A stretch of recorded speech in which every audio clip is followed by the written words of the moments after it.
O sistema tributário brasileiro é um dos sistemas mais complexos do mundo. Isso a gente está cansado de saber.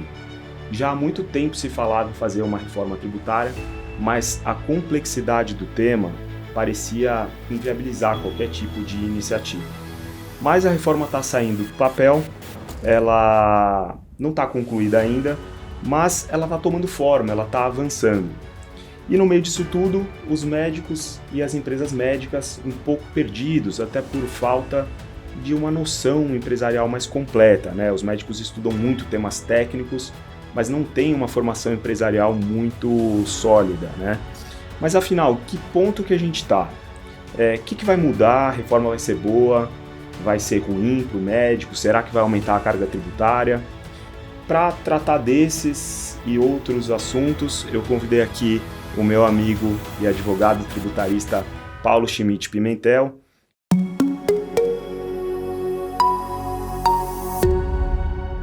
Paulo, obrigado pela presença. Prazer receber você aqui. Eu já vou começar até dando um kitzinho aqui da Media Assist. Tem uma caneca, um livro aí sobre equipes e tal, um caderninho para você, para agradecer aí. Muito obrigado. Pode colocar aí do lado. Paulo, obrigado por esse bate-papo, por essa conversa. A ideia aqui é a gente tentar esclarecer as principais dúvidas que os médicos têm em relação à reforma tributária. E eu já começo te perguntando, pedindo para você fazer uma retrospectiva aí, situar a gente no momento em que pé que a gente está. Hoje é que dia? Que dia é hoje? Dia 10, 9. Né? Dia 9? 9 de junho. Isso. É legal falar o dia para o pessoal se localizar no tempo, né? Porque muda muito. É. E é isso aí. Queria que você começasse aí fazendo essa introdução. Obrigado. Legal, Caio. Obrigado pelo convite. Muito legal bater esse papo aqui com vocês, desse tema tão espinhoso, né?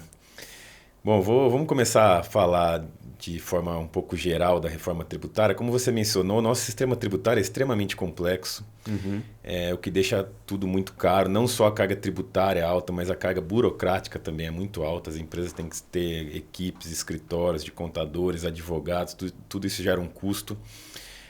E há muito tempo, por esses motivos, a gente fala numa reforma tributária. Obviamente que uma reforma tributária é bem-vinda para todos, mas tem que ver em que condições que nós vamos fazer essa reforma, né? Nós já tivemos durante o tempo muitos projetos de lei, muitos projetos de emenda constitucional para a reforma tributária, mas a grande maioria não vingou. Até que depois da pandemia, aí, 2021 e 2022, os projetos de lei acabaram avançando. Eles pegaram um projeto de lei que estava na Câmara dos Deputados e outros no Senado e juntaram. E a reforma tributária saiu. Está saindo, a emenda constitucional já foi aprovada, a emenda constitucional 132. E agora a gente está na fase de regulamentação, já tivemos a principal lei complementar aprovada, estamos na fase final da segunda e tem ainda muito para se definir, como você mencionou. A gente ainda está aguardando muita coisa para a gente saber como de fato ficará. A ideia original dessa reforma tributária específica, os princípios básicos, vamos dizer, era simplificar. A gente não pode falar nesse momento em diminuição da carga tributária, porque o Brasil está com os custos públicos muito altos, então a gente não pode falar em diminuição nesse momento. Então, como a gente não vai falar em diminuição, vamos falar pelo menos em simplificar. Então, simplificação era um dos pilares. Um grande problema que a gente tem hoje em dia no nosso sistema é da não cumulatividade. Nós temos muitas restrições ao crédito, muitas interpretações, é isso que gera muitas autuações, muitas discussões do que dá direito ao crédito ou não. Então, a promessa dessa reforma tributária é que nós não teríamos mais, nós teríamos a não cumulatividade plena, tudo daria direito a crédito. E também diminuir a guerra fiscal. Então, esses são os pilares eram pelo menos originalmente dessa reforma tributária. E basicamente, o que ela fez? A gente optou por um sistema que a gente chama de IVA dual, que é ter basicamente dois tributos.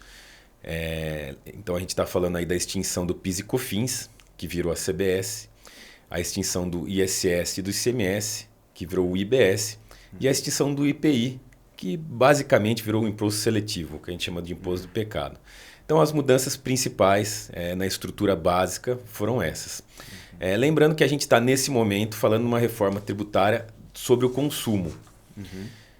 Não entrou, portanto, a tributação sobre a renda. Logo, imposto de renda à pessoa física não mudou nada por essa reforma tributária. Então, o imposto de renda da pessoa física, aquela declaração que a gente faz todo ano, não mudou nada. O imposto de renda da pessoa jurídica e a contribuição social sobre o lucro líquido também não mudaram.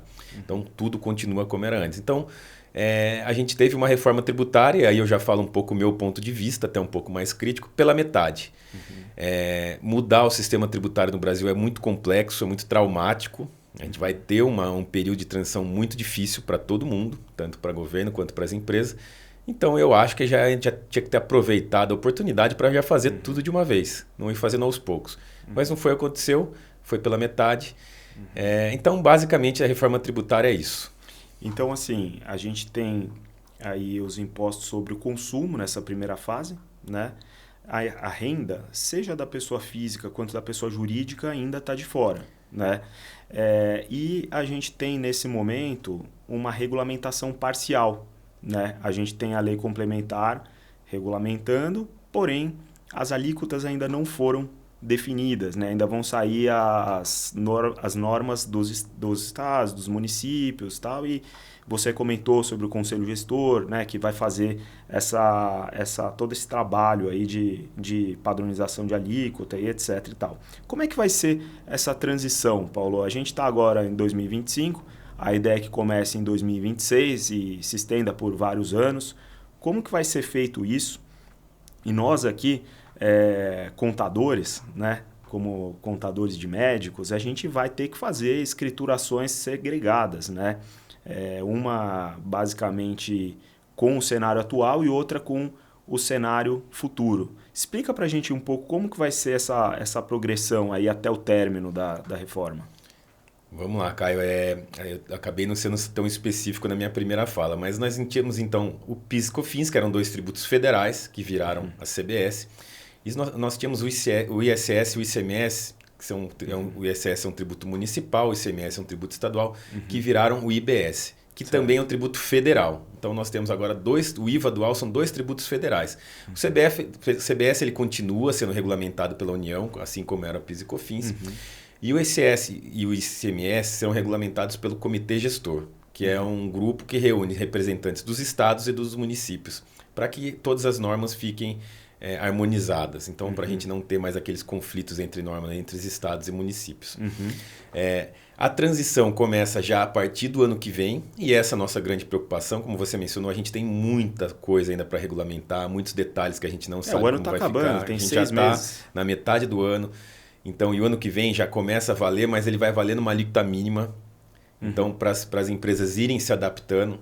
Então, além dessa alíquota ser pequena, desses novos tributos, para ir se acostumando com as novas obrigações acessórias, enquanto isso o modelo antigo continua valendo. Então, a gente vai ter entre 2026, que é o ano que vem, até 2032, os 2 regimes valendo, com uma progressão aí, de alíquotas entre eles, até que 2033 já esteja na sua ampla efetividade a reforma tributária.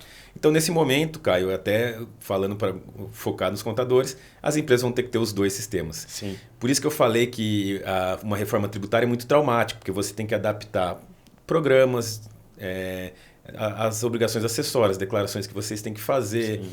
Todo o sistema empresa contador vai ter que ser adaptado. Até por isso que a gente tem alguns anos de transição. Mas, como eu falei, a partir do ano que vem já está valendo a alíquota mínima, a gente tem muita coisa ainda que a gente não sabe. Então, enquanto cresce a nova forma de tributar, as novas tributas do IBS, da CBS, vai diminuindo a tributação que a gente conhece hoje. Exatamente, né? A gente vai conviver com as duas por um tempo. Um ponto que eu achei interessante da reforma é a padronização das notas fiscais, né?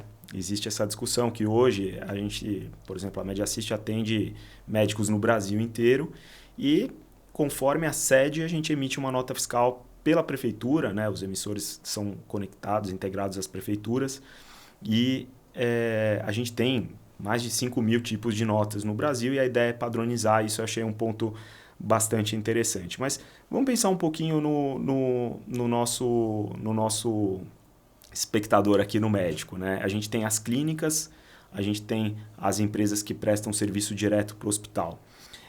Como que vai ficar a tributação, especialmente essa questão dos regimes diferenciados, créditos tributários. Desculpa, eu sei que é bem complexo porque a gente está falando de empresas diferentes, né, que tem muitas vezes regimes diferentes, mas explica um pouco para a gente como vai ser essa questão do crédito, dos regimes, para a gente tentar contextualizar a empresa que está ouvindo aqui, né? Então a gente pode pensar, se você quiser fatiar um pouco a resposta, vamos pensar um pouco na clínica e depois na empresa médica, na PJ, que emite nota direto para o hospital. Tá, vamos lá, Caio. Primeiro falando sobre a padronização das notas fiscais, como você falou, esse era um dos pilares, né, da reforma tributária, simplificar o sistema tributário. Então, vamos pensar aí nos médicos, nas clínicas médicas que são prestadores de serviço e, portanto, contribuintes do ISS. O ISS é um tributo municipal. Então, nós temos 5.550 municípios no Brasil, nós temos 5.500 legislações de ISS. É um absurdo. Cada um com a sua... A gente tem uma regulamentação geral nacional, mas nós temos os detalhes por cada município e, portanto, como você falou, a gente podemos ter um modelo de nota fiscal para cada município. Agora não. O IBS vai ser um tributo federal, uniformizado, vai ser uma nota fiscal para o Brasil inteiro, independente do município que o prestador esteja. Então, de fato, esse era um dos pilares da reforma tributária e aí eu acho que é um dos pontos bons dela, né, que vai ser efetivado. Outro ponto que eu falei que era um dos pilares, aí partindo para a resposta da sua segunda pergunta, era a não cumulatividade plena, ou seja, permitir o creditamento de todas as despesas que o contribuinte tenha na hora de apurar o seu tributo, no caso o ISS, que vai virar o IBS, que a gente está aqui falando. Hoje em dia, quando você vai apurar o ISS, você pode descontar alguns valores de despesa que você teve específicos, mas eles são bem restritos. A Receita Federal tem sido cada vez mais restrita ao longo do tempo. Então, o que vai mudar é que, a partir de agora, você vai ter direito a crédito a quase tudo. Pelo menos essa é a promessa. Não sei como vai finalizar essa regulamentação e não sei como isso vai se desenvolver ao longo do tempo.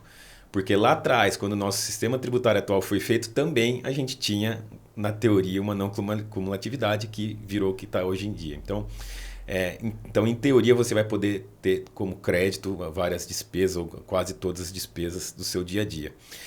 E aí, falando em clínica médica, é isso. Acho que as despesas poderão ser utilizadas na apuração do tributo, que é uma coisa boa.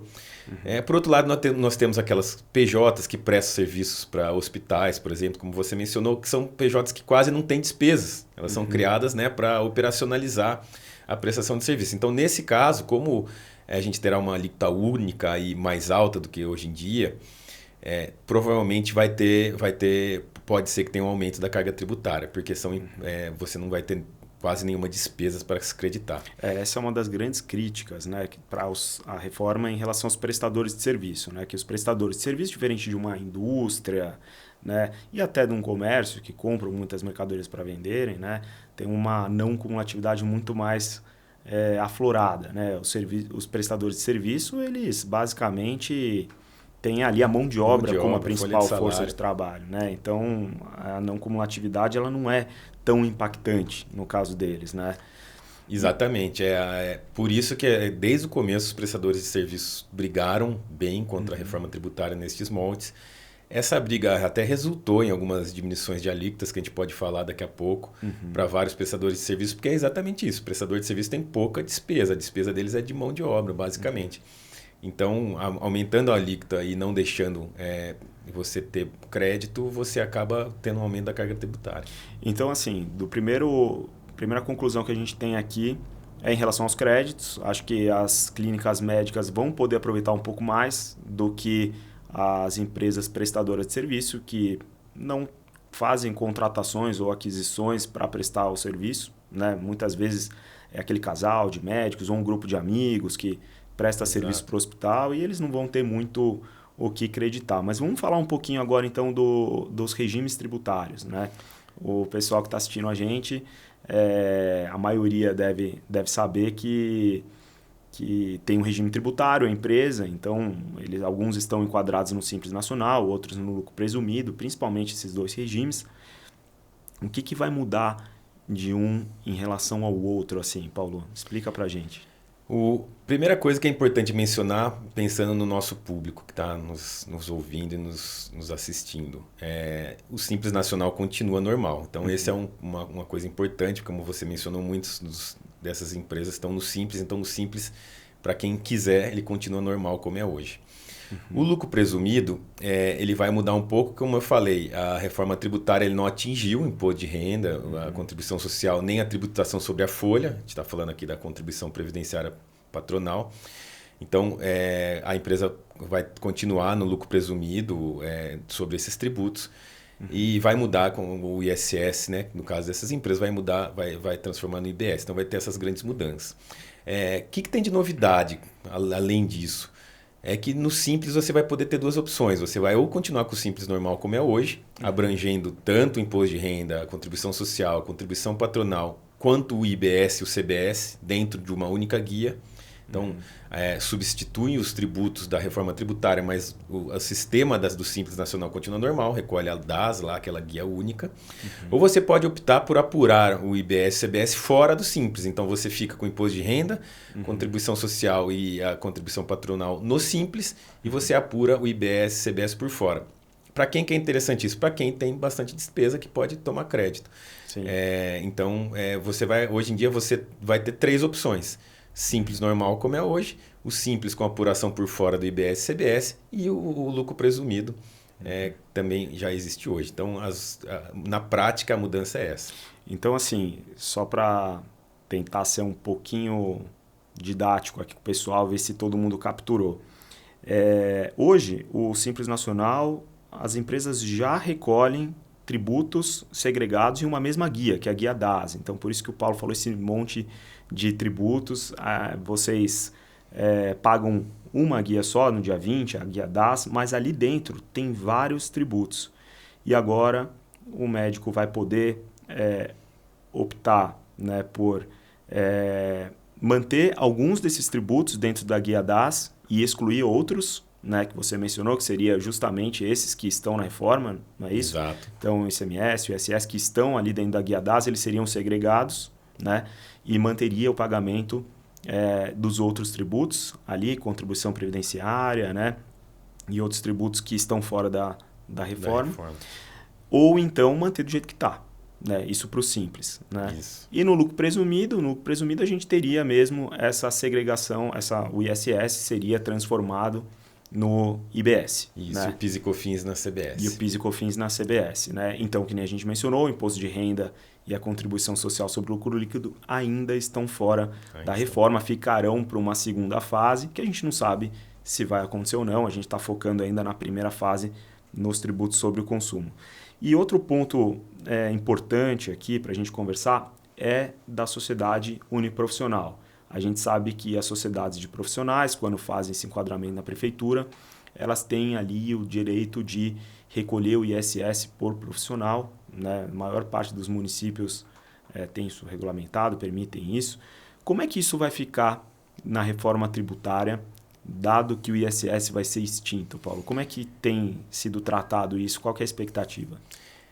Então, Caio, esse realmente foi um outro ponto que gerou muita polêmica, porque, como você mencionou, as sociedades uniprofissionais eles têm um regime diferenciado de apuração do ISS, que é um valor fixo por profissional no contrato social. Significativo que é bem significativo e muito vantajoso, né, para essas sociedades uniprofissionais. Como eu falei, essa é uma forma de apuração do ISS. E o ISS vai ser extinto com a reforma tributária, então, portanto, esse regime vai ser extinto também. Quando você não fala mais em incidência de ISS, não fala mais em apuração em base de cálculo do ISS. Então vai ser extinto e isso gera grande preocupação, porque pode ser que para essas empresas, sim, a reforma tributária cause um grande aumento de carga tributária. Sim, só lembrando que hoje em dia as empresas médicas que fazem equiparação hospitalar, por serem sociedades empresárias, não estão enquadradas como sociedades uniprofissionais e não tem essa redução. Essa redução é uma redução significativa para quem atua normalmente como sociedade simples, para quem está constituído como sociedade simples e está ali no lucro presumido, aí sim pode reduzir e enquadrar como sociedade uniprofissional e reduzir a carga tributária, recolher o ISS por profissional. Vamos falar agora sobre aumento e redução de carga tributária, né? Isso está gerando muita ansiedade, acho que em todos os setores. Eu vi as associações médicas questionando muito, dada a relevância, acho que não só na saúde, né, mas em educação, né, também vi essa discussão.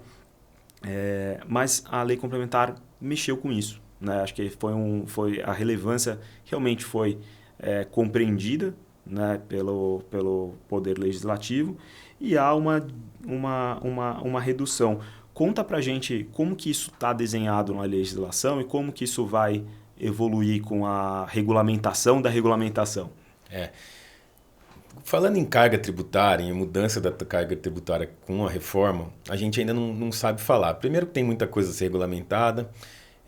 Como eu falei, o IVA dual, que a gente chama, que é o IBS e CBS, ele ainda não foi divulgado qual será a alíquota. Será uma alíquota uniforme, nacional, mas a gente estima que fique aí entre 28% e 30%, que é alto. Muito alto. Então, é algo que nos preocupa, porque, como eu falei, ano que vem já começa a fase de transição, então já está batendo a nossa porta.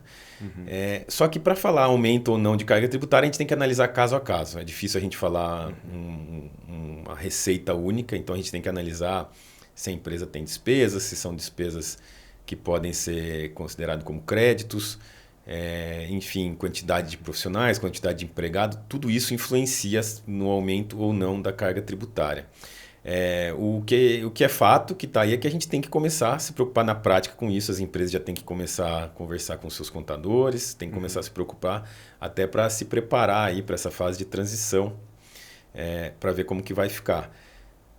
Então é isso, a gente ainda não sabe, faltam 6 meses para a fase de transição, a gente está aguardando muita coisa, muita definição aí para poder responder isso com mais exatidão. Mas independente da alíquota definida, a legislação já prevê uma redução, certo? Aquela redução de 60%. Sim, para as empresas médicas, prestadores de serviço, como eu falei, voltando um pouquinho lá atrás, os prestadores de serviço se preocuparam muito e foram, participaram aí do processo legislativo, tanto da emenda constitucional quanto das leis complementares, para brigar para que não seja um aumento tão grande para essas empresas que não têm tantas despesas, né? Os prestadores de serviço. E até que inviabilize a saúde, né?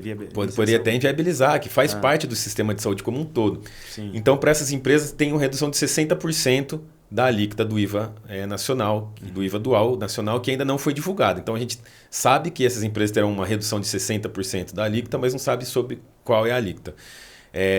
Só a título exemplificativo, vários outros prestadores de serviço tiveram reduções, como advogados, várias profissões que conseguem atuar hoje em dia como sociedade uniprofissional tiveram essa redução da alíquota.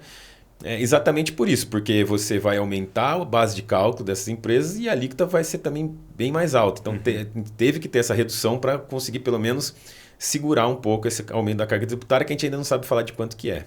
E até conectando com a última pergunta, né, das sociedades de uniprofissionais, de certa forma, tentaram, né, compensar de alguma maneira, mas para serviços de saúde, não só médicos, né, tem essa redução da alíquota de 60%, mas o fato é que a gente não sabe ainda quanto que vai ser... 60% do que a gente não sabe, mas vai ter pelo menos uma redução comparado com a atividade normal aí dos outros setores. Sim.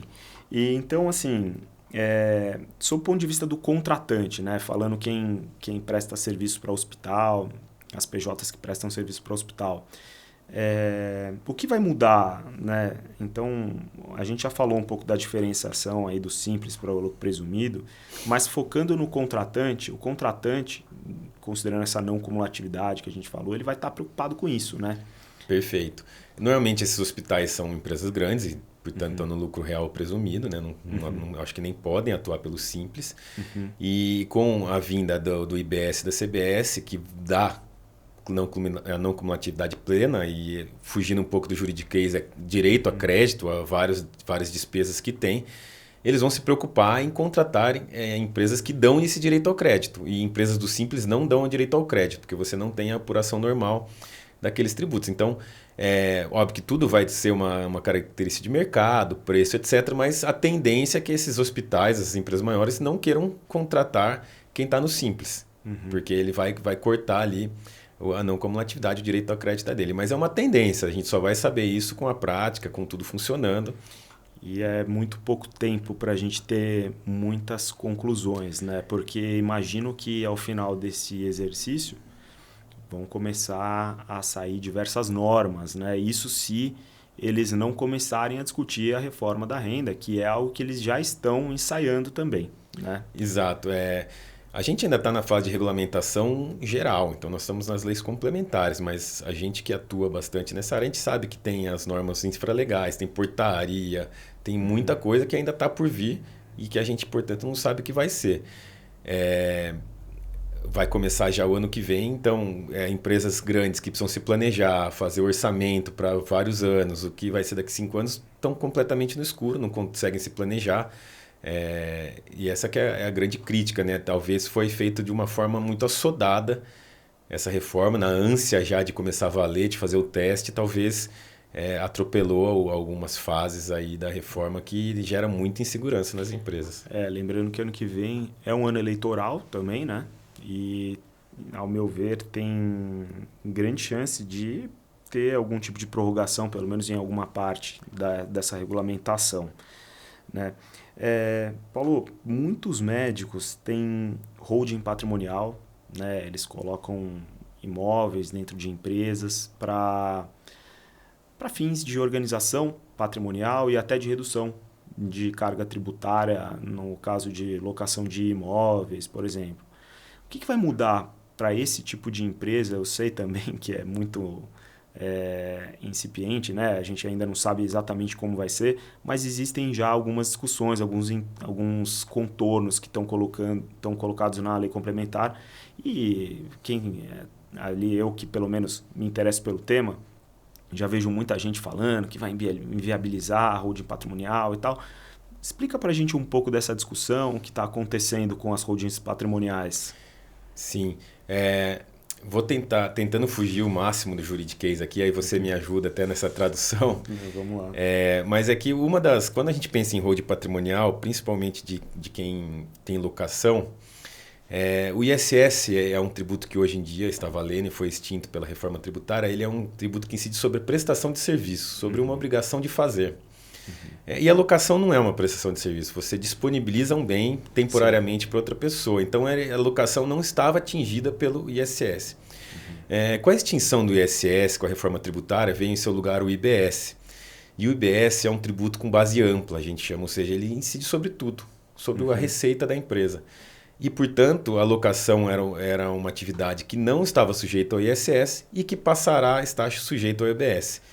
Também já tem uma provisão de redução de alíquota para essa atividade, mas passou a incidir um tributo sobre algo que hoje em dia não incide. Então, com certeza, dessas holdings patrimoniais terão um aumento da carga tributária.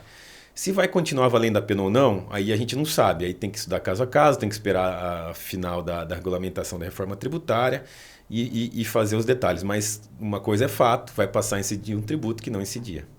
Então, assim, a expectativa é que, no caso de doação, né, TCMD, na verdade, né, causa mortes, né, sucessão, a sucessão, o ITCMD está fora da reforma, então, em princípio, para sucessão não vai mudar muita coisa, vamos esperar, né, toda essa normatização, mas para quem tem os imóveis locados e recebem os aluguéis ali pela pessoa jurídica, é bem possível que esses valores sejam atingidos pela reforma, né? Com certeza, vai ter um aumento de carga tributária para essas atividades. Como eu falei, aí vai ter que fazer conta se vale a pena ficar na pessoa física, na pessoa jurídica. E um ponto importante que você tocou, Caio, o ITCMD, ele de fato não foi extinto com a reforma tributária, mas ele teve alguns pontos alterados com a reforma tributária. E um desses pontos é a obrigatoriedade que a alíquota do ITCMD passe a ser progressiva.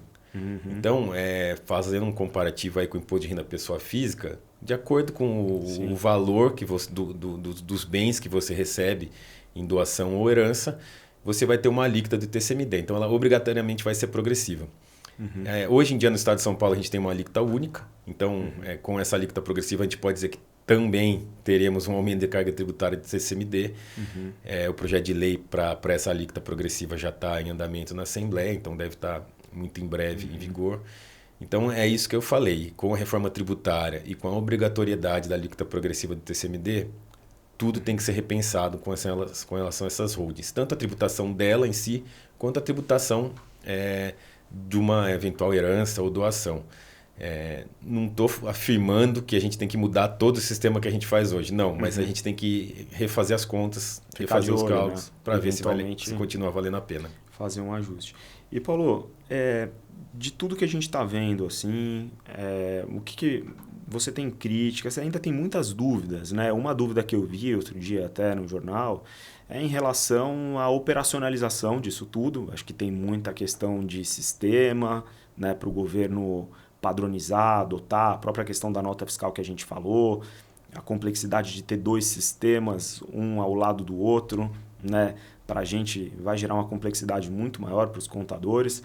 Tem uma questão também, você que trabalha com processos também sabe, uma questão de julgamento, de estudo, de jurisdição, né, porque esses tributos municipais, estaduais, que são julgados hoje pela Justiça Estadual, eventualmente seriam todos julgados pela Justiça Federal, e a Justiça Federal diz que não tem capacidade operacional de julgar tudo isso.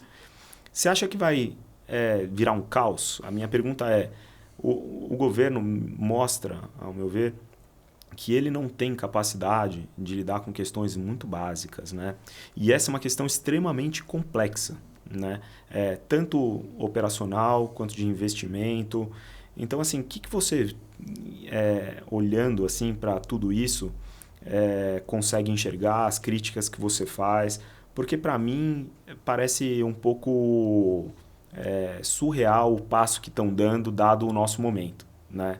O que você tem a dizer aí sobre esse momento, sobre esses pontos aí que eu falei, críticas sobre a reforma no geral? Falando sobre o caos, eu não sei se nós teremos um caos, mas que a gente vai ter uma fase de transitória muito turbulenta, nós teremos. Vai ser traumático. Vai ser traumático e até porque a gente não vê em regra uma parceria entre contribuinte e fisco para caminhar lado a lado para a mesma direção. Em regra a gente vê uma competição entre eles. Os contribuintes sempre têm muito medo de autuação, porque de fato gera multa e juros que às vezes inviabiliza o negócio, então é uma insegurança muito grande. Mas o que eu acho dessa reforma é que, primeiro, como eu já falei lá atrás, ela foi feita pela metade, não englobando a tributação sobre a renda. E assim, já que a gente vai passar por esse tempo traumático, já era melhor ter feito tudo de uma vez. Segundo, que para fins de unificar, criando esse IVA dual, a gente deixou os municípios e estados cada vez mais dependentes da União. Então isso politicamente gera uma diferença grande. Também sem entrar no juridiquês aqui em detalhe, mas cada vez mais estados e municípios dependerão da boa vontade da União. Segundo, que ela foi feita de forma muito assodada. Nós tivemos acesso ao texto da lei complementar 15 dias antes da votação, da primeira votação. Então, não só nós, né, que estudamos, trabalhando, mas os deputados também. Então, nem eles tiveram, deputados e senadores, nem eles tiveram tempo suficiente para amadurecer aquele texto, estudar cada detalhe. Então, essa é a minha crítica. E além do assodamento do texto, para a necessidade de aprovação da emenda constitucional, eu vejo um assodamento para o início dessa fase de transição. Como você falou, a gente está discutindo um modelo de nota fiscal que vai valer daqui 6 meses. E se você pegar nas últimas semanas, de fato está sendo muita norma técnica sobre isso. Vai mudar não o sistema das empresas, mas muda o sistema da Receita Federal também. Então é difícil para eles, é uma fase turbulenta para eles também. Então essas são principais críticas. Como eu falei, ninguém pode ser contra a reforma tributária no Brasil com esse sistema que a gente tem hoje em dia. Mas a gente pode ser contra algumas formas de você fazer essa reforma. Então eu sou contra esse modelo, principalmente por esses motivos que eu falei. Tem vários outros, um pouco mais de detalhes. Mas é isso, a gente está mudando completamente nosso sistema, completamente não, pela metade nós temos que vai mudar muito a operação das empresas hoje em dia, de uma forma totalmente assodada, corrida. A emenda constitucional é de 2023, a gente já está falando em 26 aí, começar a fase transitória. Olhando o copo meio cheio, então, a gente tem a questão da unificação de alguns tributos, essa questão da nota fiscal, padronização, se funcionar, vai ser muito boa. E você enxerga a possibilidade de surgirem, talvez, caminhos alternativos, possibilidades de discussão de tributos, redução tributária para alguns. Acho que vale a pena a gente ficar de olho, né, do ponto de vista do médico, como que vão se desenhar essas normas novas que vão chegar aqui, para a gente olhar se tem aqui um caminho que que vai ser mais benéfico para o médico, né? E às vezes até justamente nesse momento de correria, de normatização, meio que quase que descontrolada, surgem caminhos talvez mais benéficos que eventualmente vão ser corrigidos depois pelo Poder Judiciário e tudo mais, mas surgem caminhos, né? Sim. Acho que vale a pena a gente ficar de olho e ver se acredita que podem surgir oportunidades aí na reforma, não só de discussão, mas de redução de carga tributária? Com certeza. Agora o planejamento tributário volta à tona mais do que nunca, né? A gente tem que refazer todos os cálculos, tudo que a gente fazia em regra mude, né? Então a gente vai ter que começar do zero. Falando em parte boa, de fato nós temos algumas coisas boas dessa reforma tributária, a unificação do todo, vamos falar, a gente está falando de ISS para as empresas médicas, então o ISS unificado para todos os municípios do Brasil. Outra vantagem é essa não cumulatividade plena, ou seja, o direito a crédito, desde que isso seja respeitado ao longo do tempo, ao longo dos anos. Historicamente, a gente sabe que o governo tende a não aceitar créditos. A limitar cada vez mais.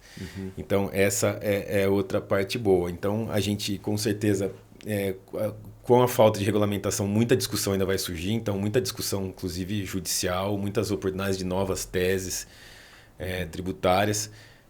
Uma das coisas que eu acho que vai ser negativa dessa reforma é que vai gerar muita judicialização, ou seja, muitas ações na justiça tentando sair do juridiquês para os médicos.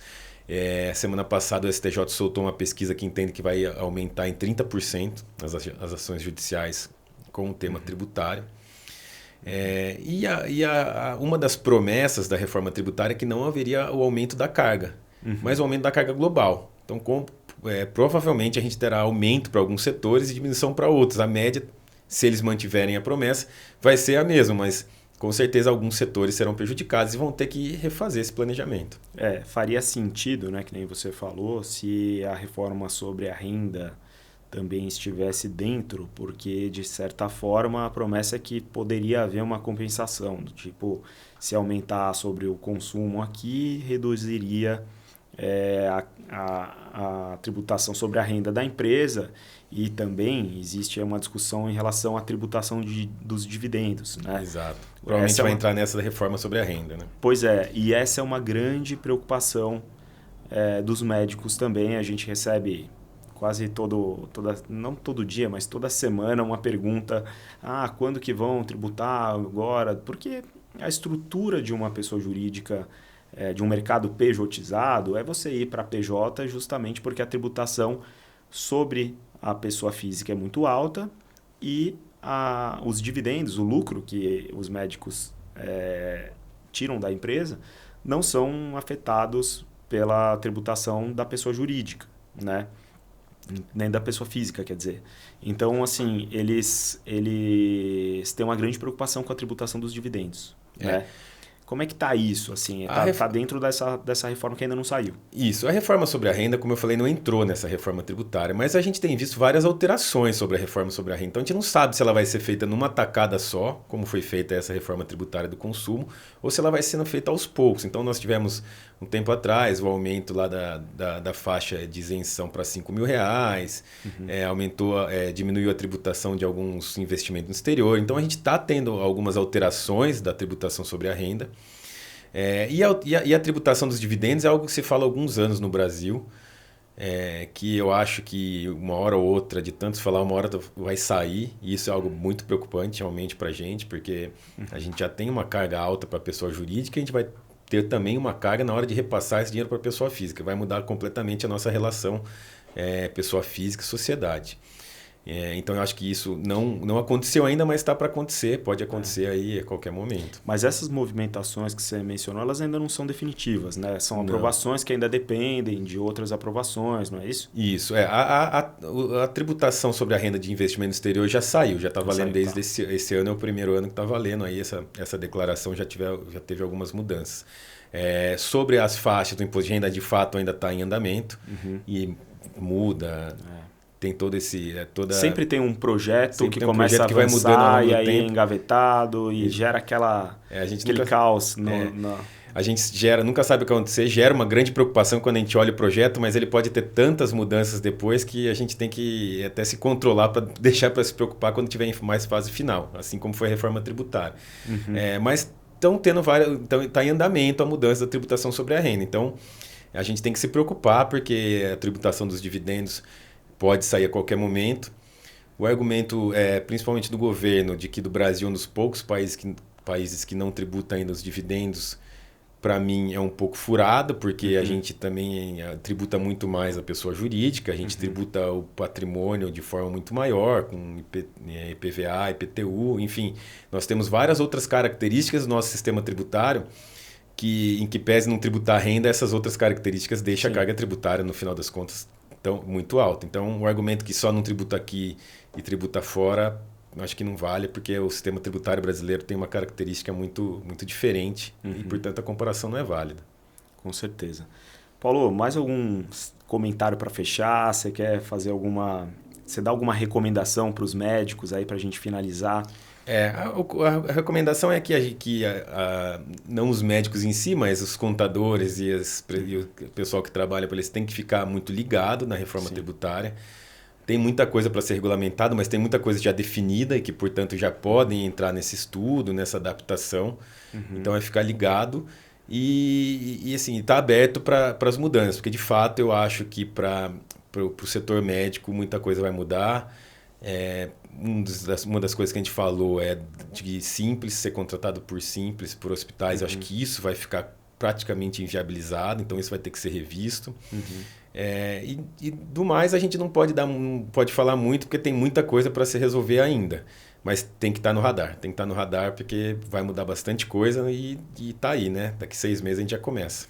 Perfeito. A gente da Media Assist vai ficar ligado agora no final do ano. Daqui para o final do ano, né? Provavelmente a gente ainda vai ter mais uma conversa, né, com a evolução da normatização. Aí eu vou te chamar para um novo bate-papo aqui. Obrigado pela sua presença, disponibilidade, por ter vindo, aceitado o nosso convite. Eu agradeço você. Bom, vamos então para o encerramento e a gente se vê num próximo episódio aqui do podcast da Media Assist. Obrigado, um abraço. Obrigado, eu que agradeço. Acho que foi um ótimo papo. Eu tenho certeza que a Media Assist está muito por dentro desse assunto. A gente vem trocando ideias já desde o começo dessa história da reforma tributária. E estou aqui à disposição. Vamos falando aí que a gente volta a conversar quando tiver melhor regulamentado. Obrigado. Obrigado.